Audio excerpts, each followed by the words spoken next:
Hey everybody, in today's video we're going to be taking a look at my latest bird feeder purchase. This is the solar bird feeder from the company LUJII, L-U-J-I-I. So with all my purchases, I like doing these unboxings in case there's somebody else out there thinking about buying the item. They want to get an idea of what does it look like when it comes in, what's quality like, etc. So we have a combination of things going on here. You've got aluminum bottom, plastic top, glass center, and now I'm going to show you everything we get with it. Pretty simple. The one thing that is a little bit tricky with this is this feeder has a built-in solar light. I've actually used one of their hummingbird feeders before. I liked it so much, that's why I bought this seed feeder. The solar light can be a little bit tricky because you've got a lot of different options. You can have it stay a single color if you want, or you can have it cycle through all of the different colors. Maybe I'll show you all of those options. They kind of walk you through how to do all of that stuff in this little instruction manual that they give you with the feeder. They also give you a metal hanging clamp that we're going to run across the top, and then you've also got a hook that you'll basically connect to that clamp, and that's going to be what hangs your feeder.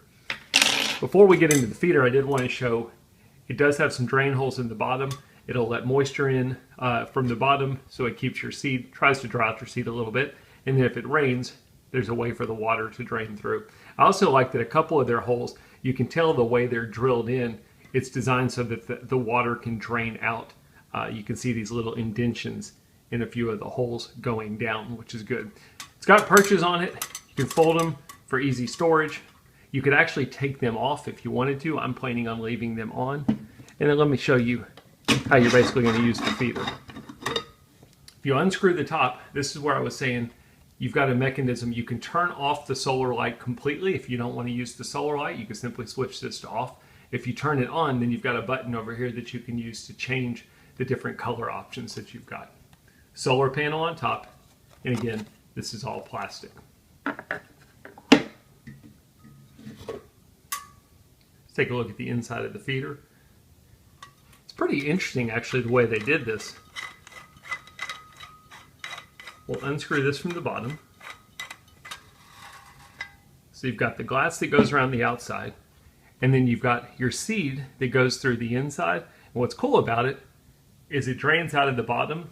I'm not really sure why they did it this way versus just putting seed in, but it kind of keeps your glass clean and it keeps it from getting moisture. You've got this cage in the middle that's going to keep it so that air can get through there. So you pour your seed in here, it's going to funnel down, it's going to come out to the sides, and then once you've got your seed in, you'll screw the glass over, kind of a decorative piece. Your seed's still going to be in the middle inside of the metal cage, and then simply screw on the top. The big question as always is, will any birds use it? That's what we're going to do now. Let's put it out and see if we get any bird visitors.